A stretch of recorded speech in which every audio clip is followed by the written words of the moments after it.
Pisces, naramdaman mo ba ito?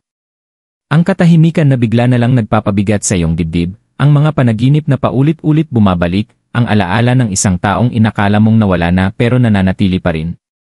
Sa pagkakataong ito, tadhana ang nagbabaligtad ng lahat. Hindi ikaw ang nakulong sa nakaraan, sila.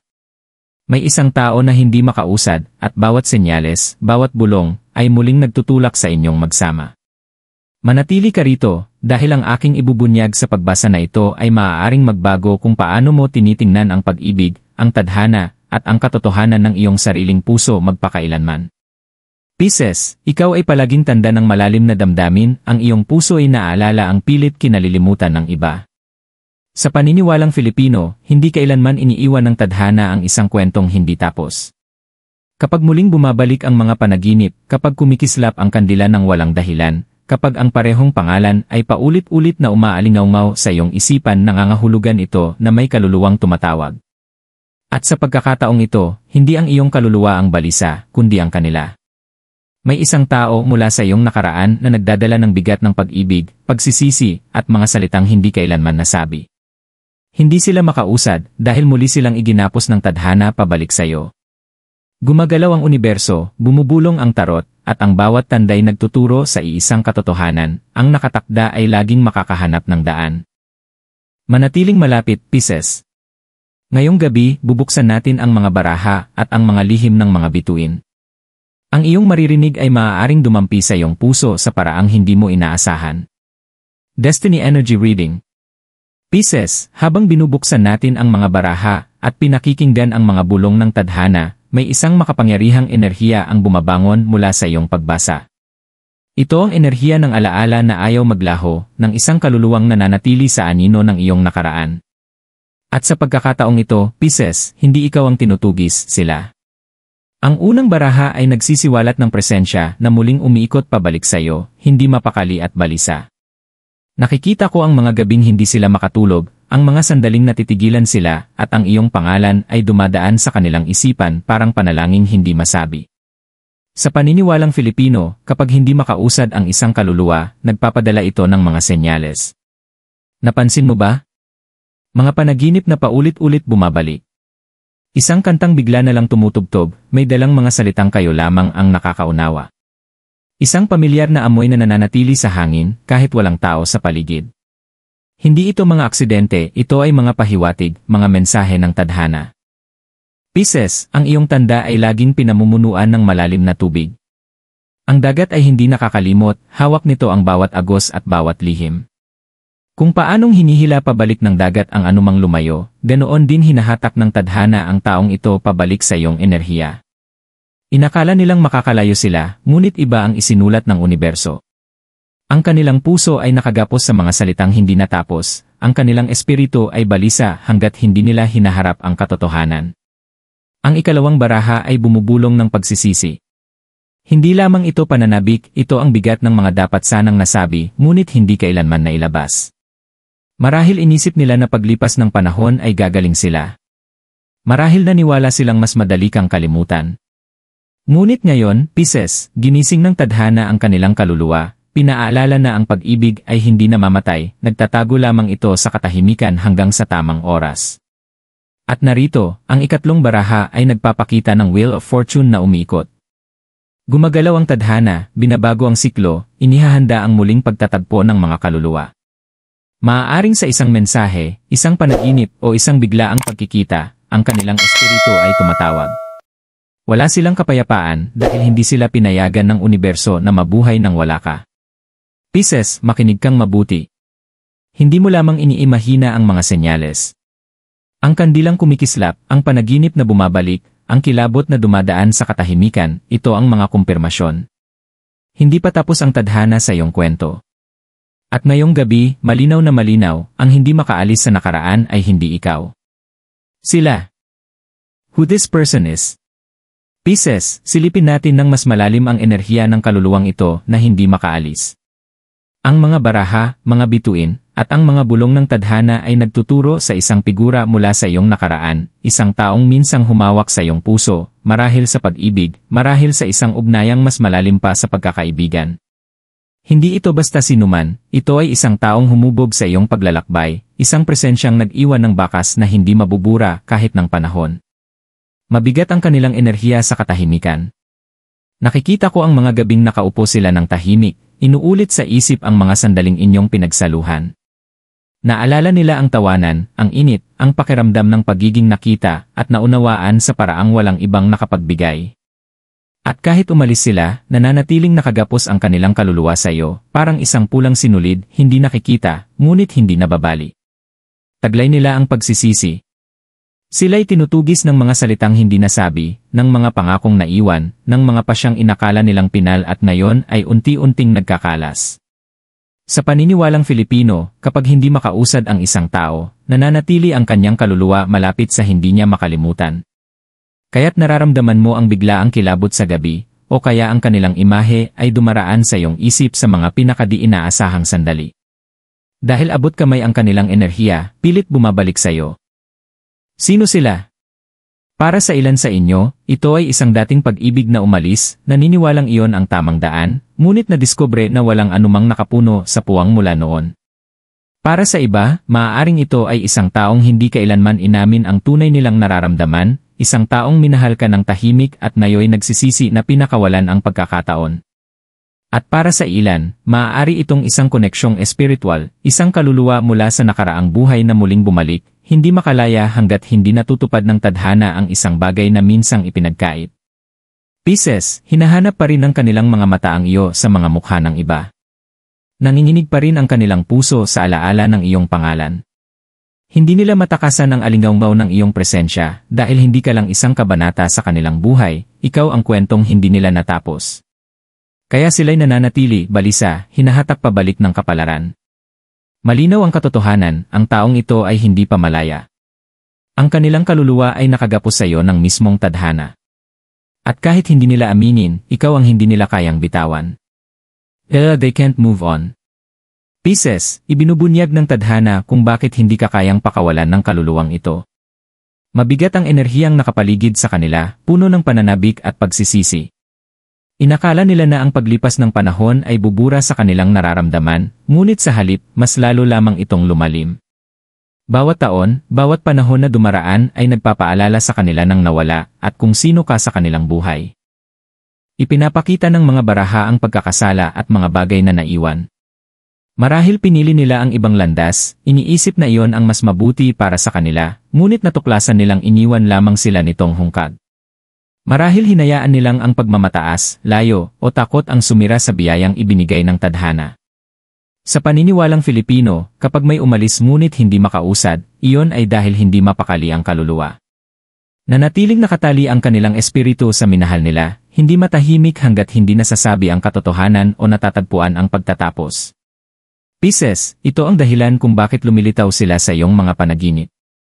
Sabi ng ating mga nakatatanda, kapag paulit-ulit mong napapanaginipan ang isang tao, hindi lang ito gawa ng iyong isip, ito ang kanilang kaluluwa na umaabot sa iyo. Kapag kumikislap ang kandila kahit walang hangin, nangangahulugan iyon na may kaluluwang malapit. At kapag biglang dumadaloy ang kilabot sa iyong katawan ng walang dahilan, ito ay tadhana na nagpapaalala na mayroong nag-isip sa iyo sa mismong sandaling iyon. Hindi ito mga pagkakatugma lamang. Ito ay mga mensahe. Bakit hindi sila makausad? Dahil hinipo mo sila sa paraang walang ibang nakagawa. Ibinigay mo sa kanila ang isang uri ng pag-ibig na hindi lamang pisikal, hindi lamang emosyonal, kundi espiritual. Pisces, bihira ang iyong pag-ibig. Malalim ito tulad ng karagatan, nag-aruga, nagpapagaling, at nag-iwan ng tatak na walang makakapalit. Ito ang dahilan kung bakit hinahanap pa rin nila ang iyong esensya sa iba, para lamang matuklasang wala talagang kapantay. Hindi sila makausad dahil alam nila ang katotohanan, sa kaibuturan ng kanilang kaluluwa, ikaw ang nakakita sa kanila, nakaunawa sa kanila, at nagdala sa kanilang puso ng may pag-ibig at pag-ingat. At kahit subukan nilang ilihis ang sarili sa trabaho, sa ibang tao, o sa katahimikan, bumabalik at bumabalik ang kawalan. Pisces, malinaw ang ipinapakita ng tadhana, sila ay balisa sapagkat ang pag-ibig na hindi natapos ay hindi naglalaho. Nanatili ito, naghihintay at muling bumabalik. At sa kanilang puso, alam nila hindi pa tapos ang kwento ninyong dalawa. The Ritual & Manifestation. Pisces, ang tadhana ay hindi lamang nagbubunyag, ito rin ay gumagabay. Ang enerhiyang nakikita natin ngayon ay hindi lang tungkol sa kanilang hindi makausad, kundi pati na rin sa iyong papel sa kwentong ito na muling nabubuo. Iniaalok sa iyo ng universo ang isang paraan upang sumabay sa sandaling ito, upang anyayahan ang kaliwanagan, kapayapaan, at marahil maging ang muling pagkikita. Sa pamamagitan ng isang ritual, payak ngunit makapangyarihan, maaari mong buksan ang landas upang kumilos ang tadhana pabor sa iyo. Ang ritual na ito ay nakaugat sa tradisyong Filipino, kung saan ang mga senyales, simbolo, at mga elemento ng kalikasan ay pinaniniwalaang may dalang espiritual na enerhiya. Hindi ito tungkol sa pamimilit ng hinaharap, ito ay pagbubukas ng sarili sa kung ano ang matagal nang inihanda ng tadhana. Hakbang 1, ihanda ang iyong espasyo. Pumili ng tahimik na lugar kung saan maaari kang mapag-isa. Linisin ito ng mahinahon at sindihan ang isang puting kandila. Sa paniniwalang Filipino, ang puti ay kumakatawan sa kadalisayan at katotohanan. Ang apoy ng kandila ang magsisilbing tulay ng iyong puso sa mundo ng espiritu. Hakbang 2, isulat ang mga pangalan. Sa isang maliit na papel, isulat ang iyong pangalan at ang kanilang pangalan ng magkasama. Kung ayaw mong isulat ang buong pangalan, maaari na ang kanilang inisyal. Ilagay ang papel sa ilalim ng kandila. Ito ay sumisimbolo sa koneksyon na hinabi ng tadhana, isang sinulid na maaaring inunat, ngunit hindi kailanman naputol. Hakbang 3, bulongin ang iyong hangarin. Pumikit, huminga ng malalim at bulongin. Kung ang pag-ibig na ito ay nakalaan para sa akin, naway bumalik ito ng may kapayapaan. Kung hindi, naway palayain ako ng tadhana. Makapangyarihan ang mga salitang ito, Pisces. Ipinapahayag nila ang iyong kahandaang tanggapin ang pasya ng universo, habang pinoprotektahan ang iyong puso laban sa mga ilusyon. Hakbang 4, alay ng tubig at bigas. Sa tabi ng kandila, maglagay ng maliit na mangkok ng tubig at isang dakot ng hilaw na bigas. Ang tubig ay sumisimbolo ng paglilinis at daloy, habang ang bigas, isang sinaunang simbolo ng kasaganaan sa kulturang Filipino, ay kumakatawan sa mga biyayang naghihintay. Sinasabi ng alay na ito sa tadhana na ikaw ay bukas, ngunit matibay sa pananampalataya. Hakbang 5, hayaan ang kandila. Pabayaan ang kandila na masunog ng hindi bababa sa 15 minuto habang nakaupo ka sa katahimikan. Ituon ang iyong mga mata sa apoy at hayaan ang iyong isipan na dumaloy. Kung may damdaming lumitaw, hayaan mo ito. Luha, alaala, o bigla ang kapayapaan, ito'y mga senyales na gumagalaw ang enerhiya. Kapag handa ka na, patayin ang kandila. Itupi ang papel na may mga pangalan at ilagay ito sa ilalim ng iyong unan sa loob ng 3 gabi. Ayon sa pamahiin, magpapakita ng mga mensahe sa iyong mga panaginip, mga kasagutan mula mismo sa tadhana. Pisces, ang ritual na ito ay hindi tungkol sa pagkontrol sa ibang tao. Ito ay tungkol sa paggalang sa tamang oras ng tadhana, sa pagprotekta sa iyong espiritu, at sa paghahanda ng iyong puso para sa darating. Maging sila man ay bumalik o matagpuan mo ang iyong pagtatapos, ang ritual na ito ang magsisiguro na ikaw ay nakaayon sa katotohanan, ginagabayan ng liwanag, at pinatatag ng pananampalataya. The Tarot's Deeper Message. Pisces, matapos ang ritual, mas malinaw na nagbubukas ang mga baraha, ibinubulong ang mga katotohanang matagal nang hinihintay ng tadhana na iyong marinig. Ang pagbasa sa harap natin ay may malaking bigat, sapagkat hindi lamang ito tungkol sa pag-ibig na nananatili, kundi tungkol sa mga siklo ng kapalaran na patuloy na bumabalik hanggang sa ang isang kwento ay matagpuan ang tunay nitong wakas. Ang unang baraha ay The Lovers. Ang barahang ito ay hindi lamang tungkol sa romansa, ito ay tungkol sa banal na pag-iisa, tungkol sa dalawang kaluluwang pinagdugtong ng mas dakila pa sa pagpili.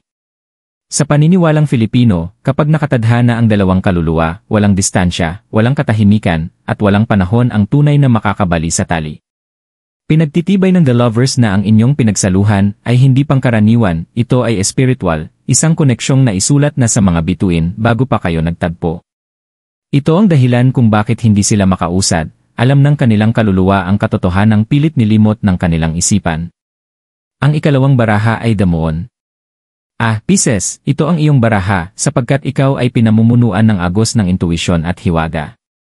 Ang damuon ay nagsasalita tungkol sa mga nakatagong damdamin, ilusyon, at mga salitang hindi kailanman nasabi.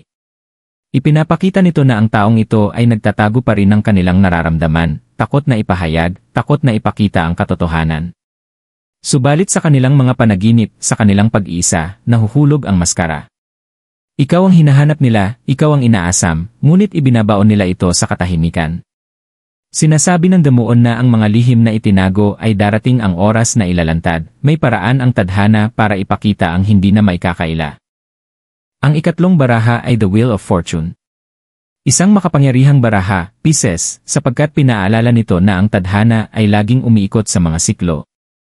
Ang minsang nagtapos ay makakahanap ng paraan para bumalik, hindi dahil sa pagkakataon, kundi dahil sa disenyo.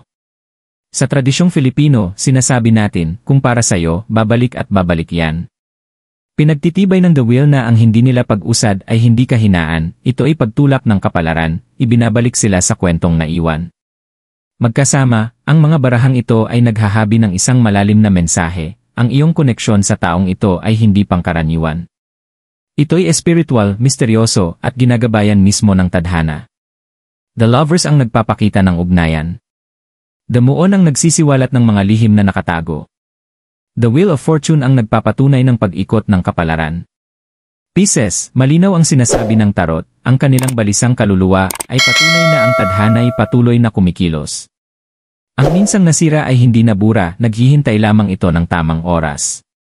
At maging ang wakas man nito ay isang muling pagkikita o isang ganap na pagtatapos, iisa ang liwanag na nangingibabaw, hindi kailanman kinalimutan ng universo ang inyong kwento. Spiritual Transformation for Pisces. Pisces, ang tarot ay hindi lamang nagbubunyag ng puso ng iba, ito rin ay gumagabay sa iyong sariling pagbabago. Ang sandaling ito ay hindi lang tungkol sa taong hindi makausad. Ito rin ay tungkol sa iyo, sa iyong paggaling, at sa landas na inilatag ng tadhana para sa iyo. Matagal mong dinala ang bigat ng pag-ibig at alaala. Nararamdaman mo ang hapdi ng mga kwentong hindi natapos, ang katahimikan ng mga tanong na walang sagot. Ngunit ngayon, nagbago na ang daloy ng tadhana. Ipinapakita ng enerhiya na ang kanilang kaluluwa ang balisa, hindi ang iyo. Ito na ang sandali kung saan ikaw ay aangat sa iyong kapangyarihan, Pisces. Bulong ng mga baraha, ikaw ay ginagabayan tungo sa paggaling. Kapag ang isang tao ay hindi makausad mula sa iyo, hindi ito simpleng pagkakabit lamang, ito ay dahil iniwan ng iyong espiritu ang liwanag sa kanilang kadiliman. Minahal mo sa paraang totoo, bihira at dalisay. Ito ang iyong handog, Pisces, ang kakayahang makita ng malalim, maramdaman ng walang hanggan, at magmahal ng walang hangganan. At ngayon, pinaalala ng universo na ang kaloob na ito ay hindi lamang para sa iba, ito rin ay para sa iyo. Pisces, nagsisimula ang espiritual na pagbabago sa pagpili. Kung sila ay bumalik, nasa iyo ang desisyong makinig, magpatawad, o lumayo.